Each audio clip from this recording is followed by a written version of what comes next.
Hey guys, happy Friday everybody. Oh, get in close here. Come on guys.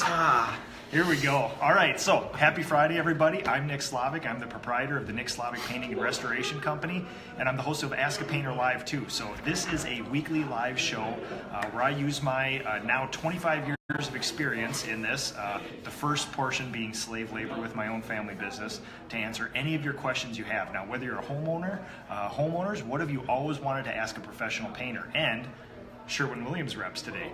And also pros, we can talk entrepreneurship, coding science, apprenticeship, marketing, technology, whatever you want here. So this is going to be a super exciting show.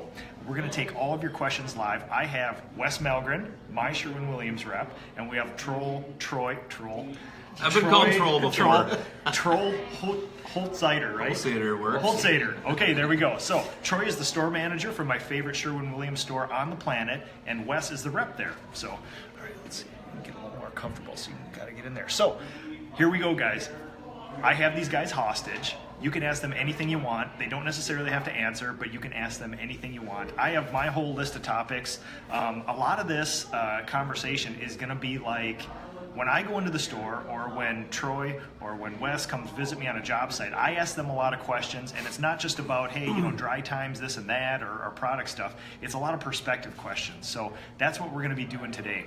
And if you guys have any questions, if you have any topic suggestions for us, type it in down below, and we'll see what we can do with them. Also, if you want to go dual live with us, there is a feature down below where you can request to go live. If you have a job site you want to show us, if you have a question you want to ask us live, it'll all be here. So after a little bit here, oh, Kim, thank you so much for watching here from Rochester. We just corresponded online here. So, okay, after a little while, I'm going to scroll through all the questions here. But basically, in a couple minutes here, we'll keep the intros brief because we want to get to questions and stuff. But Wes, how did you get to where you are today?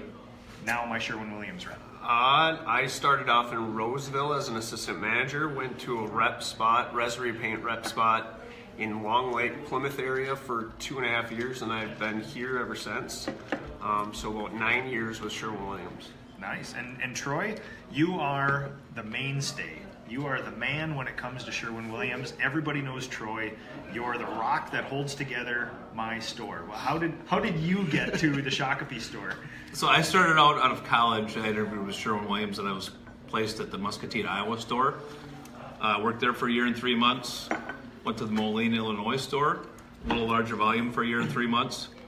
Hastings, Minnesota store. I came back to Minnesota for a year and 3 months. Mm-hmm. And now I'm up to 17 plus years at the Shakopee store. Man, if you would have went in the Army, you'd almost be retired. I'm considering making it a career choice. You're considering? Depends how the winter goes here this year, I suppose. We'll see. So, and I've been trying to get Troy out of the store forever. I've been trying to pull his ear to try to come paint with us, even if on a test basis, saying, hey, you sell all this paint, you should actually come out here and let's have some fun putting it on. So maybe one of these years I'll get him out of the store. And for anybody who knows Troy, that he came out of the store and didn't burst into flames is an amazing thing, because Troy's just like, he's always there plugging away, and he makes our life a lot easier. He's a comfort to know that he's at the helm of the ship all the time. So, okay, before I ask all my questions, is there anything that you guys want to talk about? Anything exciting you're seeing? Anything new, vibrant? What's on your guys' minds as Sherwin guys? Well, I think one of the things we're definitely seeing in the last couple of years is the trends to paint over the gold and oak woodwork as people are remodeling. Lots of white enamel. Yep.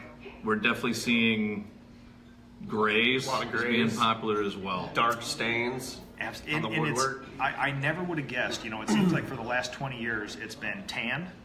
We got reds, we got rusts, we got greens, and we got warm wood colors, and it's been such an abrupt change to a cooler color palette. And then we go to the extreme of every piece of wood that gets finished naturally is black. Yep. It's ebony, it's walnut wainscot, which is one of the favorite stain colors nowadays, and then the woodwork all goes white, and the mix of them, I don't want to say complicate, it makes our work as contractors interesting because we get these railing systems that are a complete mix of white and black, basically, and very interesting. You know, as you guys know, once the stains get darker, you got to take into other considerations. They're not like golden oak stains where you barely need to wipe them. I mean, these are some serious heavy pigmented stains, so it makes our life interesting. The projects look great, but as contractors, we'd had to retool over the last 5 years, you know, and gone is the chestnut colored, you know, oak, and it's been exciting for us. So I don't know if that changes a lot for you guys, but it's been a huge change for us. Yeah, one of the things where I guess that we're seeing, I guess, with the change is one of our new products, the Emerald Urethane, which you've used on a project, Cottage Cabin, has been a huge hit. Very durable. It's a urethane, so it has that hard urethane durability. I don't know if, I know you wanted to talk a little bit about the Cottage Cabin, but you were one of the first in our market to ever try it. And you know, other customers that I've worked with that have used it seem to really like it. But that's one of the things that with going from golden oak to the white enamel, one of the products that we're having a lot of success, that's a newer product. I love, and you know what, this is another reason why you should have a good, you should have a good banker, you should have a good accountant, you should have a good financial advisor, and you need these guys. You need a good rep and you need a good store manager because you get the possibilities of doing awesome projects. So last year, I had an artist was building a wilderness retreat for his wife, a handmade cabin to emulate kind of a 19-teens cottage, northern Minnesota wilderness stuff. And I thought because we were going to be away from home, it's way up in northern Minnesota, I needed some enamels that would dry quicker because my normal enamels, you know, I usually dry overnight. And since we're going to be up away from our families, we gotta turn this around quicker. So I did some research, and it turns out at the same time I started hearing rumblings of emerald urethane. And I thought, well, hey, this might be a time to talk to my friends and see if we can do something. And it turned into a complete partnership on this project. So I basically did a Sherwin-Williams test house up there where inside, outside, wood stains, exterior wood stains, drywall primers, wall paint, brand new emerald trim enamel, everything in this house was complete. I mean, I even did a decorative bar in their kitchen with emerald trim urethane and then used a bunch of varnishes and decorative finishes over. So I basically wanted to say, if I'm just tapping Sherwin-Williams and I'm going to be way up in northern Minnesota, what's the coolest thing I can do with all this? And we partnered on that project, and it was one of the ones I turned in for a national award this year. And it's been super interesting, and the level of finishes, especially with the emerald trim urethane with a 4-hour recoat, we were able to, me and my entire crew were up there in sleeping bags during this portion in the construction site, and if it would have extended our time there by about a day and a half, 2 days, if we would have used, you know, standard oils, things like that. We were able to enamel every bit of wainscot, beads board, cabinetry, trim, true divided light, double hung windows twice in a day. And that cut a huge amount of time off in between. We were even able to sand it, shop vac it, tack rag it in between coats, so it's not like one of those where it's like, it's kind of iffy, you gotta push it. It was fully sandable, we did it. And I just spoke with the carpenter 2 weeks ago who helped this artist do the house, and he said he's never seen better trim before on one of his jobs. And nice. A compliment that I love hearing from him is he makes the finished carpenter look so good. So, I mean, I was getting a little tear in my eye. I mean, it was awesome to hear. So that was such a cool project, and that you guys are able to facilitate like wilderness stuff in northern Minnesota is awesome. So that was a super fun project. Absolutely. Wonderful. I don't know if you want to talk about the Yeah, one of the other trends we've noticed in our market is historically we've been for exterior paints, flat on the body, satin on the trim, light colors on the body, darker colors on the trim, and in recent years it's flip-flopped. And what we started to see a little bit is that flat, dark colors were a little more prone to fade. Yep. Because of that, we've seen more of a trend towards satin. Recently our duration product, actually this year we're adding a low luster finish, which will go along. You hear that, folks? This is insane. I almost passed out. All right, a low luster duration is awesome. The satin is good, but for guys like me, professionally, historic homes and a lot of other stuff tends to be on the lower side of shine, but not flat.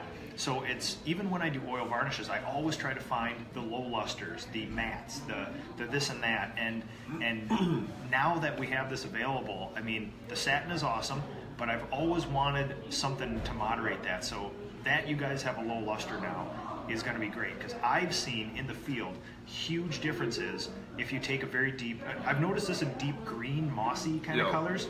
So I've had homes not fade for 11 years. I've also had some homes fade a little bit, south side 6-7 years, give or take. But when you step it up to a satin, all of a sudden I have not seen a home fade. And this is something that actually you and I probably worked on years ago. Yeah. You know, I've always been a flat guy forever. And then all of a sudden I was seeing all these new homes fade. And I know that guys are watering down paint, which is the worst thing you could do if you're trying to fade. You're exposing those pigment particles. But I started seeing a whole bunch of new homes being built, and they were all fading. And I knew it was user error, because none of my even flat homes were fading at the time. But I thought, you know, I'm going to get ahead of this. I want to make a plan. Homeowners are all asking me about fading, so let's go to satin right away. And it's been unbelievable. It's like you just feel it, like it locks the color in that stuff. I mean, I'm sure you're seeing it too, but one of the recent trends is exterior. The main color, the body color, has been going to the dark browns, dark greens, grays, almost blacks, navies. Yeah. I was actually just in a new housing complex meeting with a builder this morning, and even the vinyl houses, they must have figured out a vinyl safe black, because this color was, this, maybe a twinge of brown. That was vinyl siding, and 10 years ago, that sucker would have buckled its first day from the heat. But these houses are going almost black, or like before, almost white. Right. You know, it's so funny to see those trends. So yeah, that's, and sorry to interrupt you, Troy, but low luster duration. I'm excited, man. I'm sorry. No, it's good to be excited. I'm excited as well. No, that's I'm awesome. excited as well.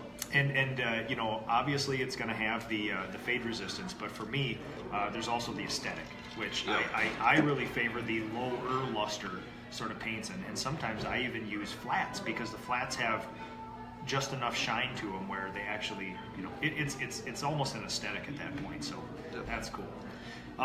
Also, one thing that since we're talking about Sherwin-Williams, one of the biggest things that I was introduced to by you this year was online ordering. So how have you seen contractors adapting to this? Yeah, it's taken on or taken off here a little bit. Basically, we're a 24-hour store now. You can use go to MySW if you have a Sherwin-Williams contractor account. This is just exclusive for contractors at the moment. But yeah, we're a 24-hour online store. So, you know, we close at 7 right now. If you're putting your order together at 8 o'clock at night, you go in, you can do it on your computer, or we have an app that you can do it on your mobile device, and just put in your order, you know, give all the details, PO, everything for, you know, the store manager to get into the store in the morning, have the order ready, so you come in and everything's, you know, they're ready for you. So if you want. A lot of contractors are sticks in the mud anyway. You know, that when they find a product or something they like, they'll never stop using it until it physically goes away. Right. And we're slow to adapt. And I think the biggest hurdle that everybody had to get over was this sort of ethereal, you fire off an email, you fire off a text for an order, and you sort of just hoped it reached Troy. Yeah. You know what I mean? And you're super responsive, but that's just you know? And there's this whole thing of, well, listen, if I need it first thing next morning, I can't take a chance just firing it off at noon and then going to the store and hoping it's going to be there. I've seen, you know, the responsiveness of this is awesome. I get emails saying it's been accepted, it's ready, I mean, you can it's almost like that Domino's pizza thing. You can watch it being tracked through the system. And so that solved that for me. You know, that was an awesome thing. So what other kind of feedback have you got from the field, or what are you feeling in the store? Well, I would say what you just mentioned really encapsulates what's been going on, that what we process on our end shows up to the customer on their end, so they can see that the order's been fulfilled and is ready for pickup. And we try to do them all within a couple hours. Yep. Or right when we get there in the morning, we get a notification on our computer screen that says you have one order transferred in. So as everything's moving along, everybody's ordering online. It's something we're seeing as a trend that will only become more useful for the painters. And I see a lot of this trend just in general. I mean, all of a sudden, as soon as Amazon becomes a daily thing, and people's grandparents now are ordering groceries on Amazon, and sometimes even through this little microphone in your house that you can talk to. So this is sort of thing. It's sort of hit its critical mass where I think people are comfortable with it now, and now the contractors. I mean, once they do it, they're probably not going to want to go back. It's like you can. For me, I mean, you guys know I do a lot of my stuff before a lot of stores open in the morning, and it's awesome to fire off 8 emails, 6 texts, and everything, and just know it's going to be processed ASAP. So it's a huge comfort for me, and it's super efficient. And now having it mobile on your phone is huge. It's huge. Yeah, so that'll be, and you guys even told me that obviously there's the easy to find products and coatings and things like that, but you said you can even do like complex like BAC stain orders and all this other stuff on there too. Yeah. As long as you have order numbers and that sort of thing. That's awesome. Let's see, we got the low luster duration. I know that with me, since I've started my business to make life easier, I've always done color consultations for my customers. And Sherwin-Williams has offered the service for a long time too, but all of a sudden I'm getting the feeling like a lot of other paint companies are catching on to this, and especially now with the trends changing, I think customers are a little more weary. Like when we were at the last dying gasps of tan walls, everybody was perfectly comfortable with it. They've had decades of knowledge with this. You could guess what the tan's going to look like, but all of a sudden when the color palette changes so drastically from warm to cool, and then white woodwork versus stained, and then black stained woodwork versus light stained woodwork, I think people are super uneasy about color, and I think they need more guidance. And I think painters are running into it where if they don't have some way to easily help their people with color, I think they're actually getting production constrained. I think they're not solving that issue. So, I mean, I've done it for 10 years. I've done it from the first day I've done it, but that was it was a utilitarian purpose. Like, I like doing color. I have a lot of experience with it. Why wouldn't you offer this? But why don't you guys describe now, I mean, if as a contractor you don't like doing color consultations, you can either partner with somebody out there or you guys actually have a service. Right. A great segue into our in-home color consultation program that we offer in our market. Yeah. It's not available in all markets, but we have in-home color consultations available. We try to mention it to every customer that comes in that's looking at color, that this is an option available. Even if they aren't using it that day, they may have a friend, a neighbor, a relative that is interested in that type of service. So it's something where with the popular trends with gray, people are trying to find the gray that's not too pink, that's not too green, too blue. Not too blue. And we mentioned that we have an in-home color consultation service available, and that gets people interested right away. Awesome. And I see this sitting on the table here, but I've started seeing these in houses, which is really awesome. So, it seems like the word is getting out about this stuff, and I think people sort of know about it, but I think with the added need now, it's going to be a big thing. I'm seeing a lot more literature that homeowners are not only, you always show up to a job and there's always chips everywhere. They got them taped to the walls. Yeah. Some people even do samples, but now I'm seeing that people are seeking professional help before they even call me. So, no, that's a huge thing. Go ahead.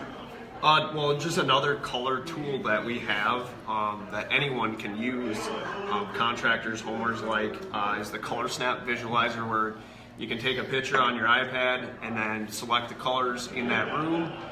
As a contractor, you can email that out to your customer, right there on your bid, show them. It just helps, with the customer figure out the color that they want. Like I say, it's just another tool that we have to help either the contractor with their customer or the customer themselves, just a retailer customer. So awesome.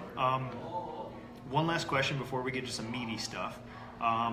What's new and exciting? I mean, obviously the low luster duration is that's a mainstay product, and it's a big shift. Is there anything else new and exciting contractors should be looking for this year? I think that's going to be a big one. The emerald urethane, obviously that came out last year, which we're just going to, that's just going to keep catching on.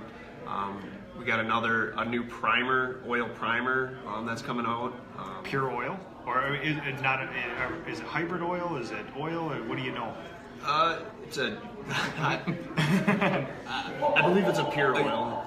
From what we, I guess we're it's not even available to us yet. So. And if this is hush hush, just I'll tackle you now. Yeah. We don't have to talk about it. Yeah, I guess you don't have it in your store yet. We don't have the story yet. Tackle us. But no, there are every year. I'll hand out some cyanide pills here for you guys if you want. That's that's the nice thing about Sherwin-Williams. Every year we're coming out with new innovative products to stay ahead of the market trends and environmental environmental things. We just went through our national meeting that they're rolling these things out. So soon you'll be seeing the products that that we have coming out. But you piqued my interest though, because for a whole bunch of years, all the good stuff, and by good I mean stuff that sticks, stuff that smells, stuff that levels, was sort of on the trend of going away. And all of a sudden you start seeing this trend of like a lot of good stuff is sort of either being re-engineered, brought back. It's like reinvigorated. So when you even mention that there's an oil primer, some new tool for us, say no more. You got my interest. So that'll be exciting. Just trying to think if there's anything else. We have that extreme bond primer. A lot of people that are, if you're doing the golden oak change and you don't want to stink out the homeowner, that's a good option. Our pro industrial line, I guess that's something that's been around for a while, but we're starting to see more moving people from architectural wall paints up into our pro industrial. We've had some great success with a single component epoxy as an upgrade for homes where they have a sport court instead of just throwing a eggshell latex paint on the wall, which is nothing wrong with that. They've got some added scrubbability performance with the Pro Industrial series. And at least, in the online forums and with social media, I see a lot of interest with the people who do a lot of cabinet jobs, especially the re-enameling. A lot of people are digging deep into that Pro Industrial catalog and finding super cool uses for a lot of these sort of industrial things. And it's something that I'm glad to see, because I spend a lot of my early mornings when I really want to explore the depths of our market.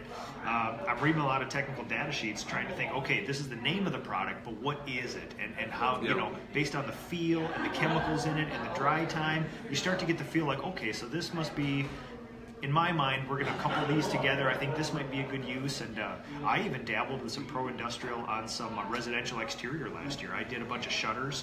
I was actually just there yesterday at the neighbor's house. And these super dark, chocolatey, coffee-colored shutters, south-facing, just brilliant and vibrant still. And it's just, so it's kind of fun to, yes, they're labeled Pro Industrial, but there's some really cool uses for a lot of those products in there. You just got to know kind of what they are, and it's a cool thing. So, okay, now we'll put you guys on the spot.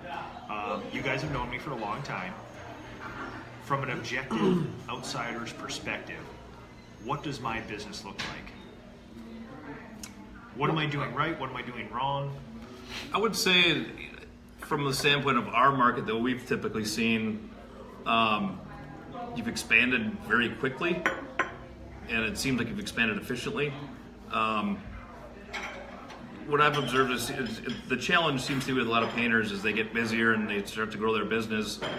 The challenge is to get new help and more help and grow the business without sacrificing quality, sacrificing profits. Occasionally we hear a story about someone who went from 3 people to 6 people.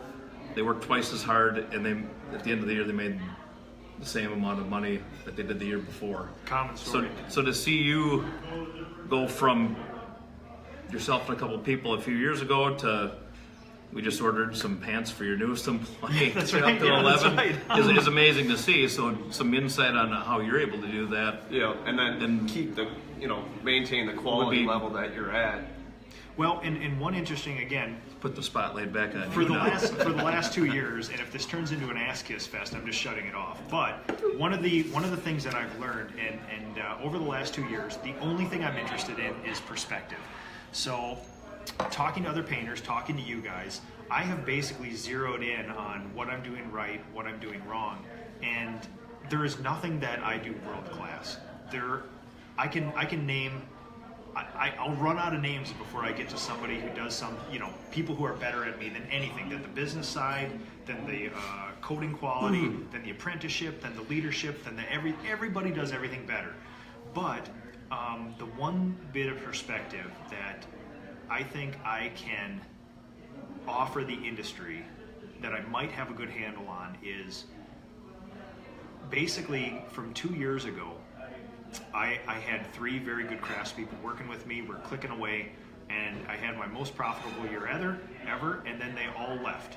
They all had religious obligations, and they all left. So basically 2 years ago, I was left with just me again after 8 years of business, growing, getting my systems in place. And I had a sort of crisis of faith, and it wasn't that, oh, should I paint or not, but it was like, since I've devoted my life to this, like, how do we stop this from happening? So basically from then on, I said, you know what, if I lose 3 employees on a Friday night, I don't want that to affect my business. So I just said, you know what, you have to grow. You have to grow. You have to be bigger. I always had, 6 months to a year backlog of work, and that's not good for my customers. So finally, all these things were floating around in my head. I used to hold my year backlog as a sort of point of pride, but now I'm realizing, like, maybe that's not so good. Maybe I should be serving my people better. And so all this stuff, all these nebulous balls were floating around in the air, and when those 3 people left, everything snapped into focus. And it was very clear, like, okay, you devoted the rest of your life to this. You need to be a real entrepreneur and a real businessman. So basically, over the last 2 years, I've been insane about quality. I've taken only enough people on I can train at a time, and then I train them to be trainers at the same time, so that I'm not just creating worker bees out there who are going to break their backs and throw them away. At the same time I'm teaching them the craft, they're becoming teachers, and the only thing I can hold up as proof that I'm doing something right is I won 2 National Craftsmanship Awards last year with people who have been only painting for 3 to 6 months. Right. And then this year again, I'm in contention. I'm not sure what will come of it, but basically I've trained 15 people over the last 2 years, and I feel that we're even getting better. So nice. And not that it's easy, but I think you guys have seen that, and it's very good. It's very good to hear that outside perspective, because in the early mornings, in the dark, when I'm contemplating, am I actually doing what's right? It's good to hear from the outside perspective that, yeah, it seems to be working. So that's nice. What is something? What is, you guys talk to a whole ton of painters. Who does something near world class that I should be doing that I'm not? And what is it? I not specific painter, but what should I be improving on? I mean, personally, I think you're doing a great job. One of the questions I was going to just ask you, but was, you have all these employees, and they seem to be very dedicated to your business, and you've retained them for quite a while. One of the things that I have this conversation, it seems daily, is if I had a van full of painters, I would be every painting contractor's best friend, because everyone's, I get the question, hey, do you know anyone that's looking for a job? And so I think that's, not to make this like an ask kiss session, but that was one of the questions, like, how have you developed that to where you're retaining these guys for so long, and what's the secret there that maybe you could share with other contractors that I work with, or in the market, or anywhere? The biggest low-hanging fruit and you'll never solve the people problem. The best piece of perspective that I ever got, this is a slight tangent, was at an industry event. I talked to a guy who had 80-some painters in his company, and I was like, I cannot figure out how to hire somebody and then just have them with me for the rest of my life. He's like, that's not possible. Yeah. Like, great if it happens, but you'll never solve this. People are such a variable, and they're such a wily, sort of uncontrollable thing, is that you can do everything you can, and sometimes just paying them more won't solve it. They have needs, Maslow's hierarchy of needs. They have certain needs that are not money, and you need to fulfill as many of those, and even then they'll probably leave. So I walked away from that. You would think you'd be in dread, like, oh my God, there's no solution, but it put me at ease. It's like, oh, okay, that's easy now. I'm going to have to devote 20% of my time every day, every week, every year, every month, whatever, for the rest of my life, working with people and fostering this. And it's going to work out awesome, and it's going to work out crappy. And so I came away perfectly comforted, like there's no solution. But the one thing you can do to get the best results is hire for decency and not for skill. I've seen a complete shift in every painter worth his salt who owns a paint business. Anybody who's had success hiring now does not hire skilled painters. You know, gone is the day where I still get these calls all the time. I've been doing this for 18 years. I'm the best. Right. I won't roll over in bed for less than $38 an hour, but I've been out of work for 3 years. Right. And you're just like, you're not going to fit my culture. Right. Like, you might be able to paint, but you may dive bomb my company. My people, if my chosen, fostered, loved apprentices don't like working with you, it's not even worth it. So now, if you look at my hiring ads, all it says is, you must be a decent human being. That's it. And then painting's easy. And what is that guys don't want to take the time to train, but it's just like anything else. I was going to use as finding a spouse analogy, but we won't mix business and that stuff. But it's like people want the easy route. They want somebody to just plug in who knows exactly what they're going to do. They're going to be perfect, and then they'll just never give you a bother and be there for the rest of their life. It doesn't exist anymore. It probably never existed. We probably thought it did. So now, go out there and find decent human beings, and in 2 weeks, I can get these people semi-autonomous, where when they walk into a customer's house, they don't have trainee written in blaze orange across their thing. They look like they know what they're doing. They really do sort of know what they're doing.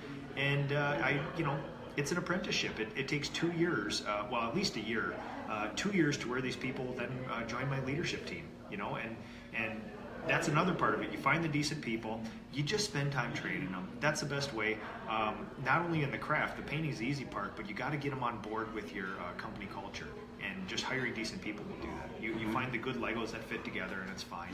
And then sooner or later, between a year and 2, they usually master the craft to a certain extent, and then you have to offer them something besides money and attaboys, and for me, that's my leadership team.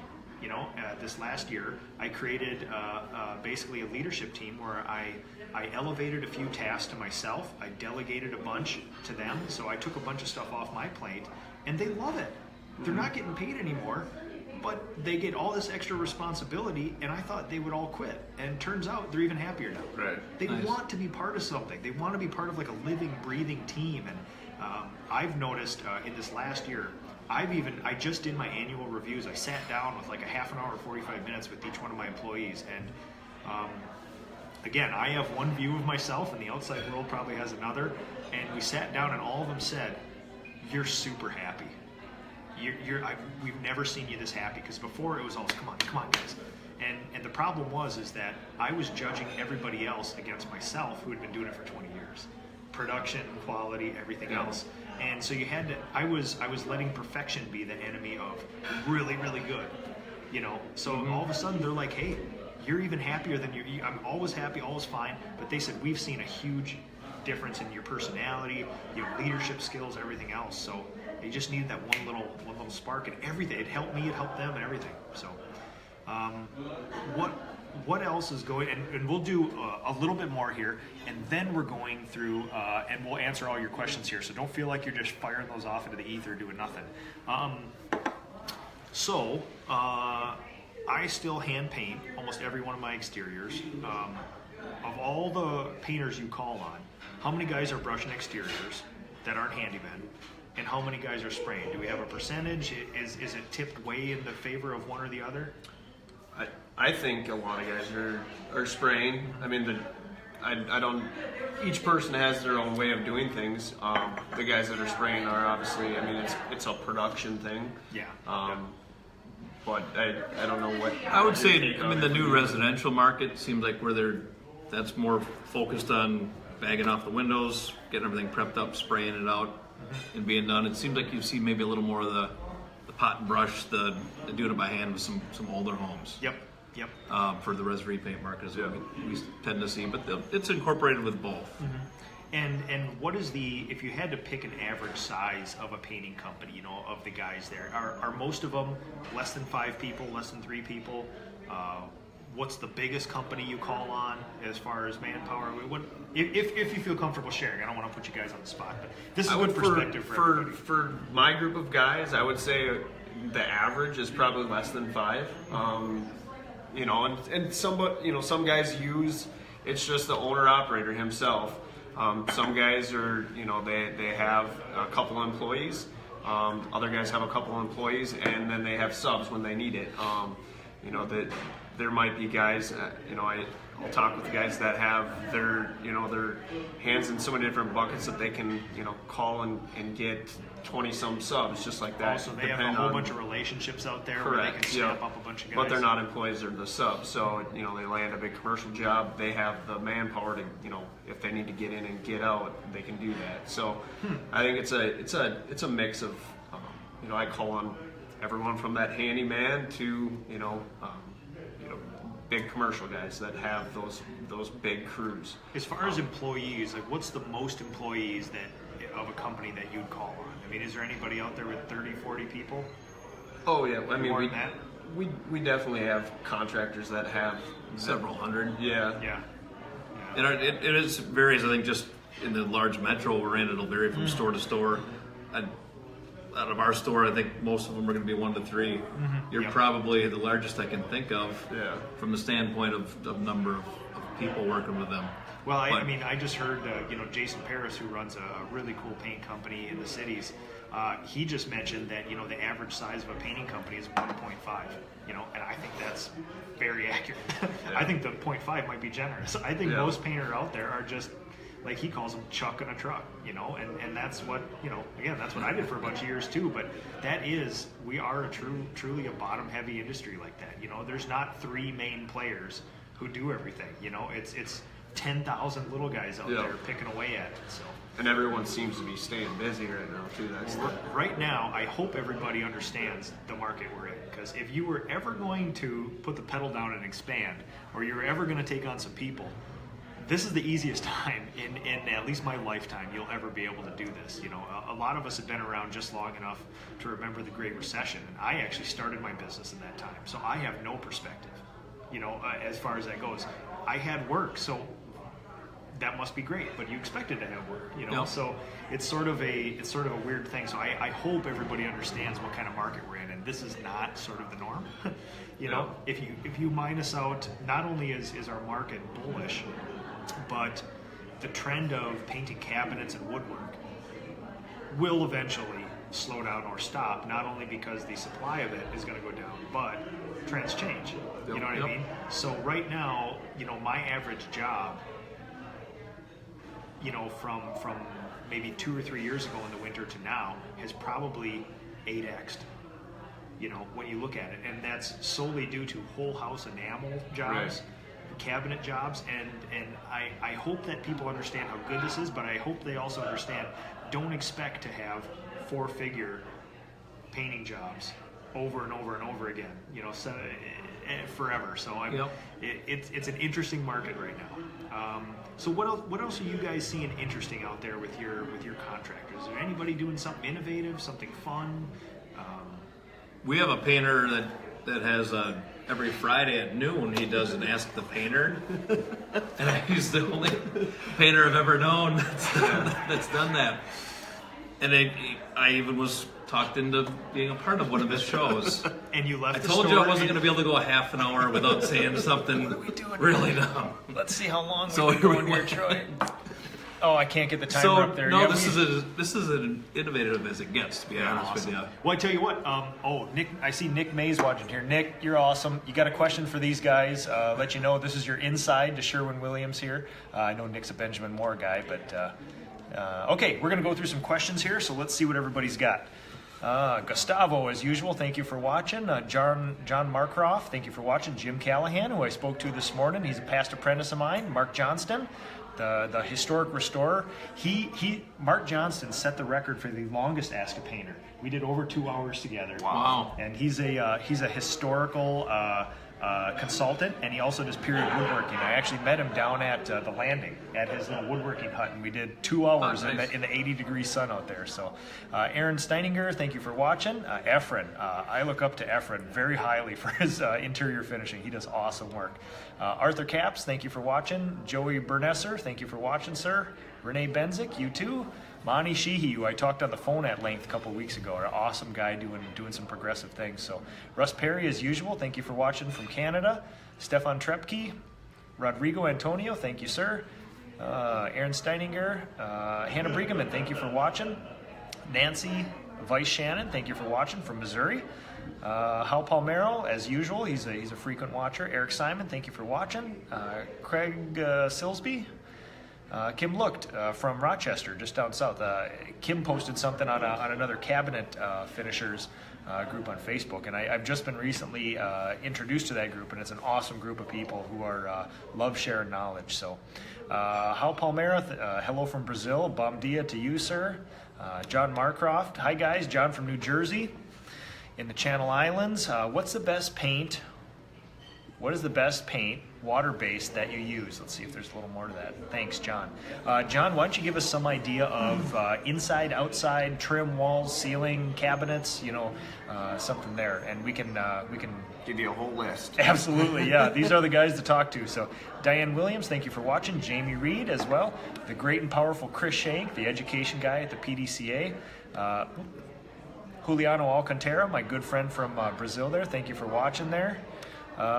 Keith Kozlowski II, thank you so much, sir. Araldo Damata, another moderator from a Brazilian painters group that I'm part of down in Brazil. So, Chris Patterson as well, thank you for watching, sir. Kelly Hartle Chadwick, another New Prague friend here. Christine O'Connell from the education department at the PDCA. Dave Mack, Jawad Alizada, thank you for watching. Kenny Labuana, thank you, sir, for watching. Don Taylor. Dustin Zapancic, one of my favorite painters on earth. Thank you so much for watching there. Dustin, you guys ever heard of Dustin Zapancic? He does. He's from Vancouver. He's a painter. He does the rich folks new construction. He's the project that he does are insane. His level of quality is makes me look like a school janitor repainting a classroom. So Nick Lagrasso, who I look up to very much too. Thomas Blinkenship, thank you, sir. Aaron Steininger, we just started using emerald urethane. It's awesome. Thank you. Awesome. And give us your favorite shine, too, if you like, and possibly let us know what you're using it for. Jessica Galloway. Ooh, Christine O'Connell, great hair. Oh, yeah, we got a lot of hair grease going around this group here. So, and Troy Single. Troy Single. Oh, yeah, we should mention that, too. Any other people out there, you're not going to find a high area of target opportunity in Ask a Painter. These are mostly 52-year-old men who drink a lot. So, you'll be... Just like Troy. Just like Kathleen Vogel. All right, you can choke him later. David McInerney, thank you for watching. Kelsey Thompson. Any questions you guys have? You know Kelsey? Yep. Awesome. Oh, nice. Joel Ramos, David McInerney. What do you charge time and material on those jobs? You'll have to let me know what job you were talking about, and just for some reference, I usually just don't talk a lot of numbers. It doesn't give people a lot of context. We can talk production rates and quality and things like that, but I'd be happy to talk with you offline if you have some specific questions about that. Joe Finch, thank you for watching. Reynaldo Lorenzo, thank you for watching, sir. Liam Chesters, Mary Sakura. Russ, satin sheens seem to hold up better in extreme conditions here in Canada. I would agree, and we think we live in an extreme condition. I mean, it's us times 30% up there, and I would absolutely agree. I've almost switched my entire exterior finishing coating schedule to satins, things like that. So you got to do everything you can in Minnesota because we go -40 and we go 105, so it's a battle. Joe Elmore, thank you for watching. Greg Bush. Patrick Simpson, Carlos Silvera, D'Souza, thank you for watching. Christian Borst, love talking with him. We're going to have to get together soon again. I was just reviewing the coding science stuff that you sent me, Christian, and let's get together soon again and talk. Judy Slavik, Joel Ramos, good to talk to you, my friend. Always good to talk to you. Carlos Silvera D'Souza, we're good, sir. How about you? Nick Croson, Merso Lula. Nick Croson. You know Nick? Nick from the store. Oh, that Nick! I never heard his last name. That's awesome, Nick. Get to work, Nick. Should add him if he's watching. Let's see if we can add him on here. We're gonna fire him. This isn't live, is it? Yeah. Hey, your boss is away. It's time to do everything you've always wanted to in the store when he's away. So, Ivan Barrigo, my good Brazilian friend there, Kathy Brown, Russ Perry is the low luster duration coming to Canada. I don't know. Boy, If that's a question we can. I would assume at some point, if it's not going to get rolled out right when it gets rolled out to us, that it would. Russ, send me a message. I will pass it on to Wes and Troy, and they will talk to somebody, and we'll get an answer for you. So, Tom Mossberg, thank you for watching. Another local. Roger Greats, Rebecca Vanasek Call, classmate of mine, friend of mine.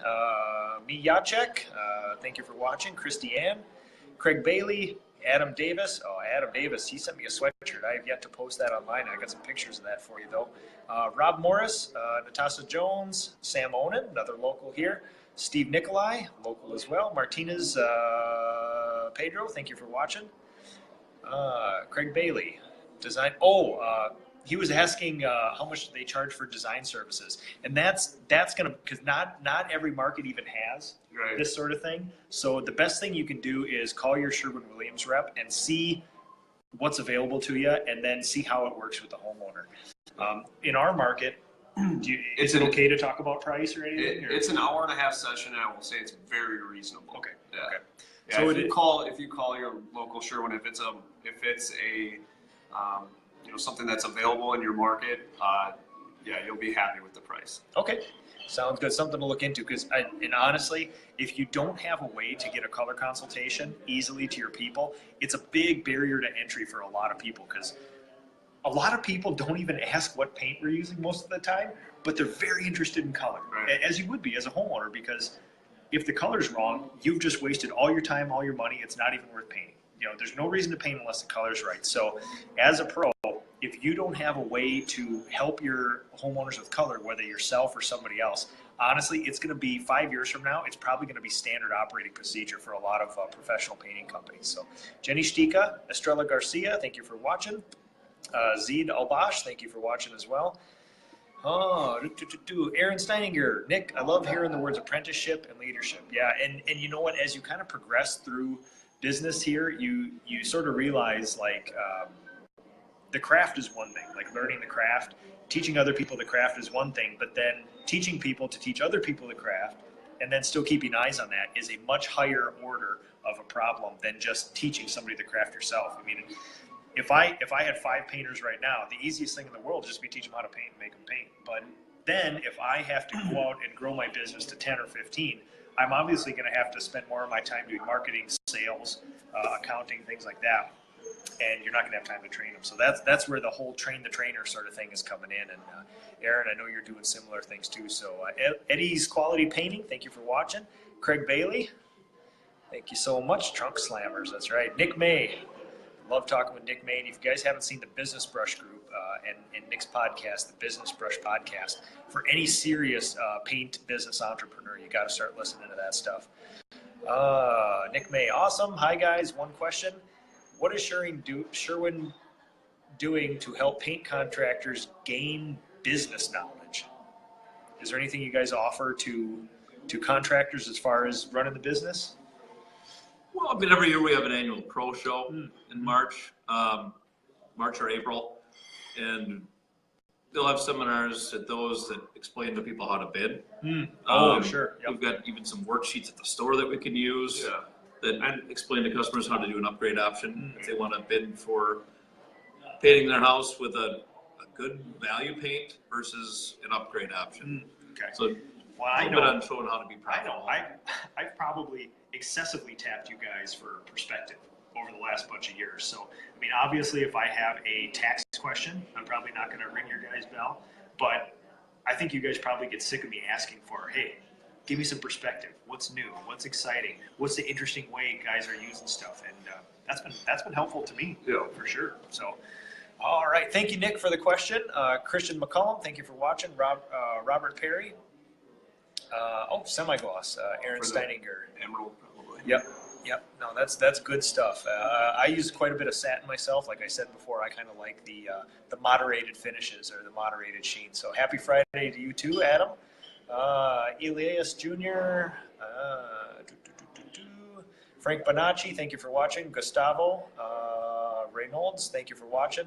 David Fuller as well, and Jeffrey James Peach. I love that guy. We correspond once in a while online, so that's awesome. Okay, anything else you guys want to talk about before we hit the road here? I don't think so. I just want to thank you for having us. Thank you guys for doing this. I know that when you're representing, one of the largest coating companies in the world, I know there's a little bit of, well, say this, don't say this. You guys are awesome. I mean, the knowledge that you share with this stuff is so useful to the other painters. Thank you for coming down here. And thank you. We're sitting in Etlin's Cafe in New Prague. We've completely redone the inside and outside of this restaurant a couple years ago. The owners are awesome. They let us take their private room in the back, and we do stuff like this. So you guys are awesome for coming down here. And I would say you're probably off to golf somewhere, but it's 3 degrees outside right now, so Not doing that. Not doing that. That's awesome. So, okay, if anybody else has any other questions, you know how to reach us. Otherwise, if you want to look up any topics on Ask a Painter, the entire archive, the entire group of shows, I think this is number 86, all 86 are on YouTube. So you can go there, search for Nick Slavik, search for Ask a Painter, and they're all there. And if you ever have trouble sleeping at night, fire up my super long episodes, and there is something there for everybody. There's something there for the craftspeople. There's something there for the entrepreneurs. And any questions you have, everybody knows that I'm an open book. You can come to me with any questions you have, and I have access to a whole bunch of really good people in the industry here. So thank you guys so much. Dustin Zapancic, thank you for watching, my friend, and Laura Oldenburg, best live show. So thank you, everybody. Thank you, everybody, for watching. If you have topic suggestions, if you have guest suggestions, just let me know. And also, you guys can all go do a live with me anytime you want. The PDCA, Painting and Decorating Contractors of America, are going to be having their National Expo in 2 weeks, actually. I'm preparing. My final preparations is next week, as are they. And then the week after, I'll be flying down to Galveston for 4 days. And I will be giving a brand new master's class on new construction. Not only the selling of it, the production of it, the coating science, how I use it to grow my business, a lot of entrepreneurial stuff in there. So it's going to be a fun one. And I know that the finest paint business entrepreneurs in North America are going to be there. And I can't wait to start tapping people for knowledge. So we will talk to you guys later. Have a good weekend, and thank these guys. If you got any questions for them, send them to me. I'll pass it on to them, and we'll get this done. So have a good weekend, everyone. Thank you.